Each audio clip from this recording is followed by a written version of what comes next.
For those of you who watch me on a regular basis, since the NFL, the Major League Baseball, and NBA can schedule during an off season for the next season, why do we need to schedule college football games 10 and 13 years in advance?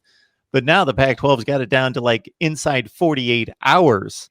And so we saw that last weekend with UCLA and Cal. Now we've got Oregon and UCLA playing sometime on Saturday, we think. We got our Rian Winter on the line. Does a tremendous job here on YouTube tracking Oregon football and doing it from a bit of a different vantage point. So you got to check out his channel at Super Chat 503. Rian, how you doing today? Hey, great, Mark. How are you? I'm doing just fine.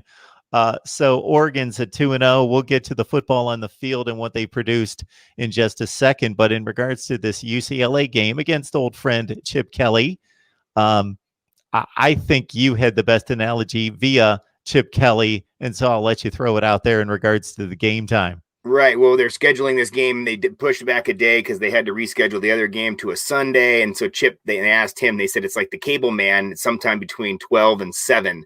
Don't really know when you're going to play. But I think this year is just so strange. I think everything's up in the air and you got to be flexible. Absolutely. So we do have 2 Oregon wins in the books against Stanford and against Washington State, a game that was a bit sloppy there in the first half. Wazoo hit you up for some big plays. The Ducks turned it over 3 times, but pulled it together. Tyler Shough had a nice game. CJ Verdell ran for big numbers as well. Your thoughts about the Ducks last week against the Cougs? Yeah, I mean, Cougs always tough place to play. Up there, Pullman, we were lucky to get it early in the season. This season, obviously being pushed back, but it's still in November. Anything goes up there. We avoided the snow, which is nice, but it's always a tough place to play. And, Washington State's been really on the uptick the last 5 years, with Leach. Now with Leach leaving, there was some real question marks about how Rolovich was going to have this team playing this year, but they came out pretty good, and I was kind of impressed when I watched the Beeve game first week and then with Washington State's win. And then coming into this game, I thought Oregon was going to win it, but maybe not the 2-touchdown favorite that I thought they were going to be. Maybe it was a little closer, but they did. They hit us for some real big plays over the top, passing the ball. The freshman quarterback up there looks really good, and their defense is better than expected. They have the speed D still there, and they make a lot of plays.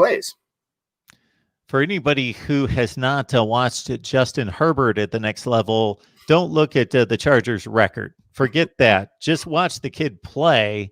And when I say kid, he's not a kid. That's just an old man that is going back to his habits of calling all these guys kids. But man, he can play and he's delivering. So no Justin Herbert. People wondering, obviously, going into this season, what kind of loss that would be. And Tyler Shough's performance through 2 games, your assessment.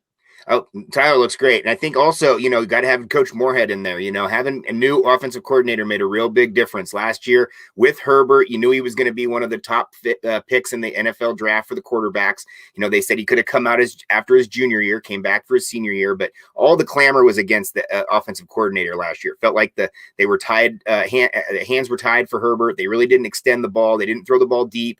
They didn't take advantage of his arm. And Moorhead's doing the exact opposite. Moorhead's throwing the ball deep when he needs to, but he's also running the ball with Shough. I think that's a big difference, is that last year they did not want to get Herbert hurt. They didn't run the ball with him. So any of that read option stuff was pretty easy to pick up on. And the running game for Oregon is so good that you have to be able to key on that if you're a defensive player. So you're going to have the open lane if you're a quarterback and you decide to pull it. As I mentioned off the top, I watched bits and pieces of the game in condensed fashion against Wazoo. Big plays in giving up 19 points in the first half, and then things tightened up there for the Ducks on defense. Your thoughts on the Ducks on that side of the ball? Well, defensively, it's actually the side of the ball we were the most excited about this year. A little bit of depth issues coming into it with some of the guys opting out to go to the NFL. And then there's been some guys who haven't been able to play, who have been inactive. And again, sometimes we don't know if that's COVID inactive or other sort of things inactive. But we've had some guys with some depth issues. So there was some second stringers playing on that game. And it's bound to happen. Washington State's going to score some points. But I do think the defensive front of Oregon is going to keep them in it. I think the linebacker core is really good. had some really bad news yesterday about the number one linebacker freshman who came in, Justin Flo, with a meniscus tear. He's out for the season, but he hadn't really played as much as the other freshman, Noah Sewell, Penei Sewell's younger brother, who's getting a lot of playing time up front. Number one is making a lot of plays. So Kayvon Thibodeau was the guy. We knew he was going to make a lot of tackles. Nick Pickett in the backfield has made a lot of tackles, although he has been exposed at times a little bit. But, the defense is coming around. I think the hardest thing for the COVID this year was defensive players not being able to tackle in the offseason. And Andy Avalos, the defensive coordinators, talked about that tackling is really, if you watch across the country, tackling is the one thing that's really been hurting this year. Yeah, but not necessarily for Noah Sewell, as you mentioned. He's third on the team in tackles right now and also has a sack. So instant contribution from him. He looks the part. I mean, real deal. And I had Penei on my show, Sports Chat 503. I had Penei on earlier this summer, and I asked him about his younger brother. And I kind of envision that whole family is all D1 athletes, and this is the youngest brother. So I'm imagining him as a very young kid playing in the yard with all his brothers, him being the quarterback or the running back, trying to run away from all these guys, trying to tackle him. So he was a star player in high school, was a running back, was a quarterback, just did about everything. I think this kid could punt and possibly even return punts. I think he's that effective.